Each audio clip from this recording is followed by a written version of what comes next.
Thermal radiation is everywhere.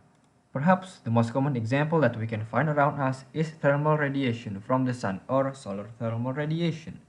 It keeps the planet warm to a living condition that supports organisms, including us humans, and in the modern age, we've seen the harnessing of solar thermal energy for other purposes, such as electricity production. Another example of radiation is laser beam, which is used in many industrial applications, such as laser beam welding.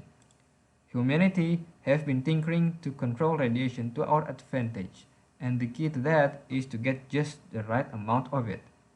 There are several ways to control radiation.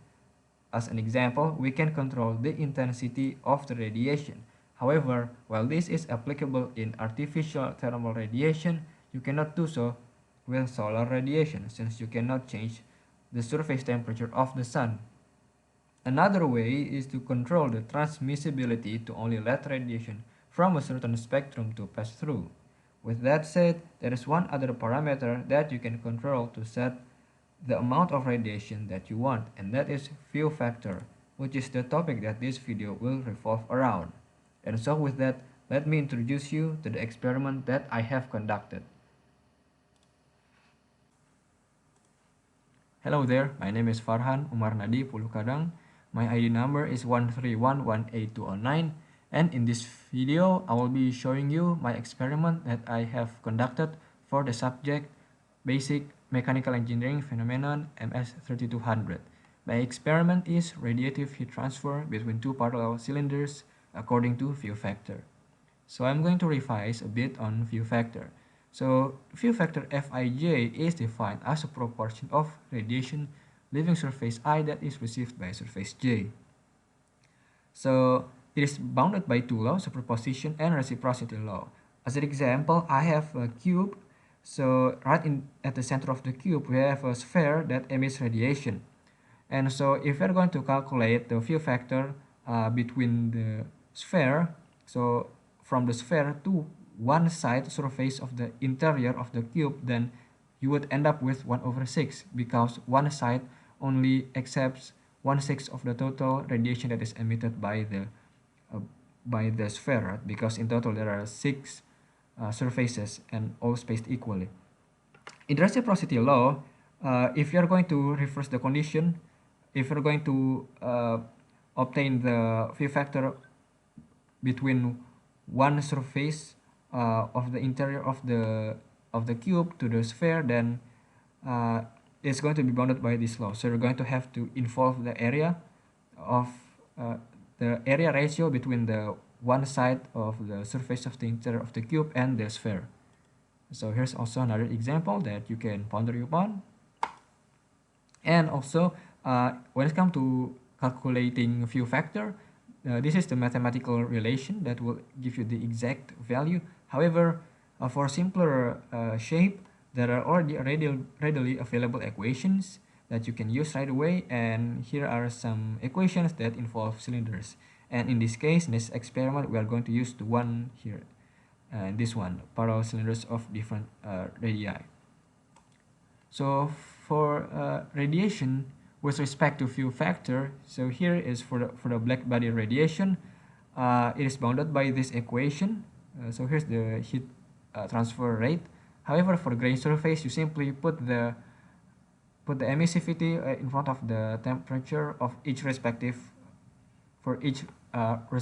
surfaces. So here's the experiment. Basically, the experiment, we are going to position a thermometer probe, right, parallel to a surface that is radiating thermal radiation. So the objective is to obtain the heat transfer between the nichrome wires, which is going to be the radiating surface, and the thermometer probe according to its view factor. And then we are also going to confirm the result by analyzing energy conservation. So here's the device. It's made of a wooden frame. However, the frame is not really we're not really concerned about the frame. This one is made out of wood. So the most important component itself is actually the nichrome wire. So the nichrome wire goes from one terminal and then it creates a 90-degree turn, and then after this turn, this part will be enclosed in a carbon tube so that we're not receiving any radiation from that part. Then finally it creates another 90-degree turns, and this one will also be exposed again. So the first and the last part is going to be parallel with one another, and also parallel to the thermometer probe, so that it fulfills the view factor equation that we see before. So here is the nichrome wire that we are using. It's a nichrome wire 80, which means it contains 80% nickel and 20% chromium. And then this is the power supply that I'm using. It's rated to 12 volt and capable of providing up to 20 amps of current. So here is the apparatus in action, and if you turn the lights off, you can see that it glows right hot, which indicates that the surface temperature is really high. There is also another alternative design for the apparatus. You can see that this one, the radiating surface is in the form of coil. This one will also fulfill the objective. But in this case, we are going to keep it simple, in which case we are going to use the cylinder model. Now let's get into the procedure of the experiment. Here is the device. Connect the terminals to the power supply.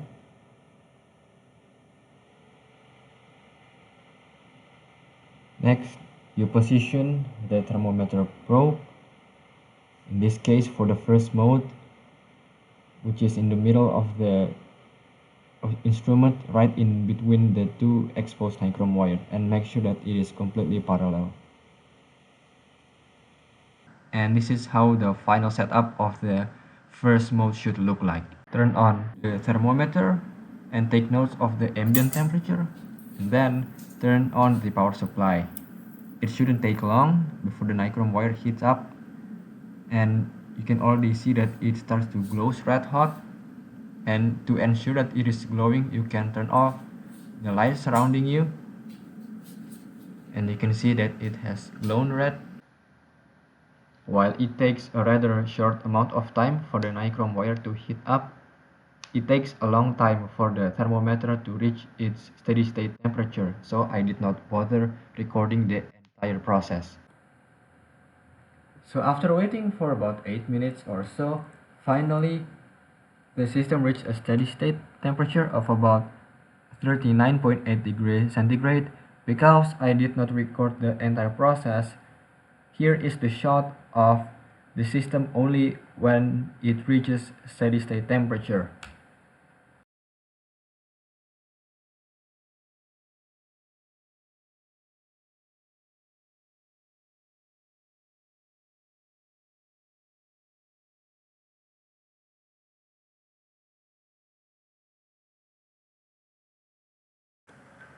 Now for the second mode of view factor, shift the thermometer probe to the side according to the specified distance.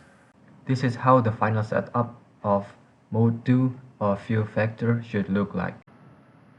Repeat the same process. Now in this case, I am starting over. So in this condition, the device is turned off, no current is flowing through it, and it starts with the ambient temperature of more or less the same, 24.6 degrees centigrade. And then the power supply is turned on. Because it takes a pretty long time to reach the steady state temperature, I did not record the full process, and finally it reached the steady state temperature of about 44.7 degrees centigrade after about 8 minutes.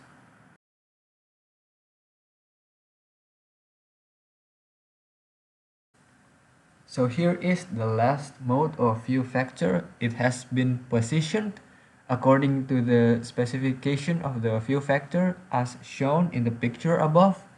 And I am also starting over, so initially there is no current flowing through the device, and at this time the ambient temperature is slightly colder than usual, that is at 23.9 degrees centigrade.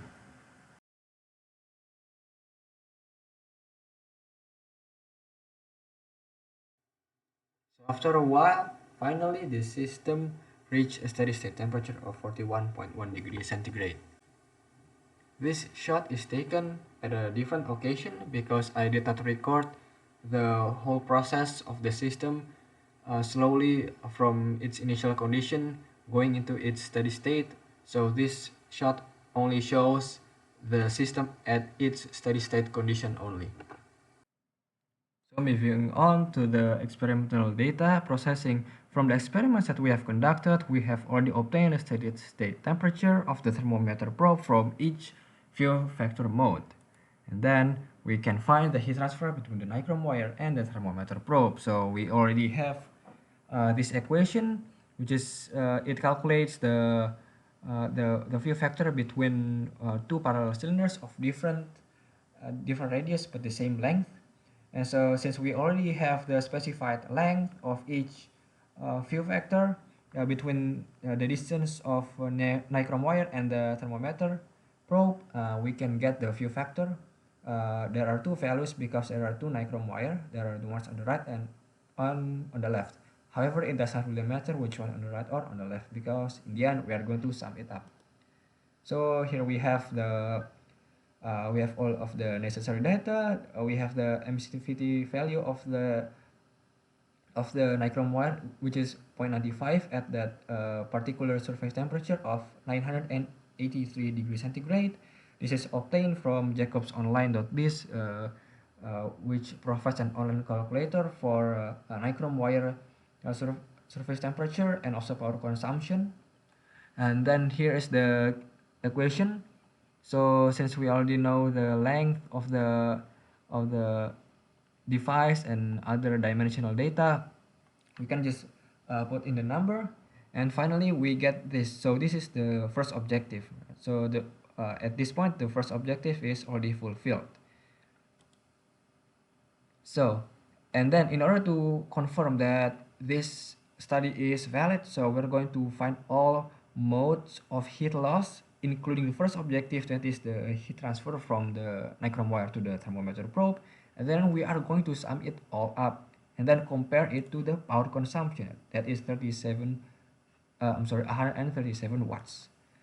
So first, in the enclosed section, which is this part, there are two heat loss through radiation and convection. So in the radiation, it forms a full enclosure, which is governed by this equation right here. And so the epsilon, or the emissivity of the carbon tube, is 0.98, and then we just put in all the necessary value, and we gain to 29.68 0.689 watt. And then for the convection, it occurs by free convection, that is governed by the free convection at concentric cylinders, right? So basically we have to find the modified thermal conductivity of the air that is evaluated at the film temperature, basically the temperature between the surface temperature of the nichrome wire as well as the surface temperature of the carbon tube, which is measured to be 160 degrees centigrade.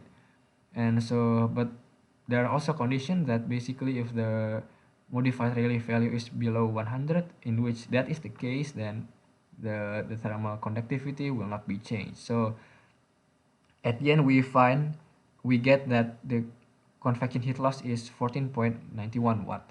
And then in the heat transfer in the exposed section, there are also radiation and convection. So for the radiation, basically this is the radiation that occurs beside the heat transfer from nichrome wire to the thermometer, and that is the heat transfer between the nichrome wire and the surrounding. So the surrounding is assumed to have emissivity of 1, and then we just gather all of the value and put in all of the values since we already know everything here. And also the T infinite is 24.6 Celsius. And so we already get all of the Q radiation. And also lastly, the heat loss through free convection of long cylinder. We are using the Churchill and Chu, and then we evaluate all the properties at the film temperature. We get the Rayleigh number, Nusselt number, and finally the convection coefficient, and we get the uh, convection uh, convection heat loss from the exposed wire. But since there are two wires, we multiply it by 2. So finally, we sum everything up, and then when we have sum everything up, the total is 135.9-ish for all of the modes. So the difference are actually very small, and also that result in a percentage of difference of less than 1%. So we can conclude that our study is valid. So that's all from me. I hope you found this video to be insightful and will increase your knowledge. Thank you for watching.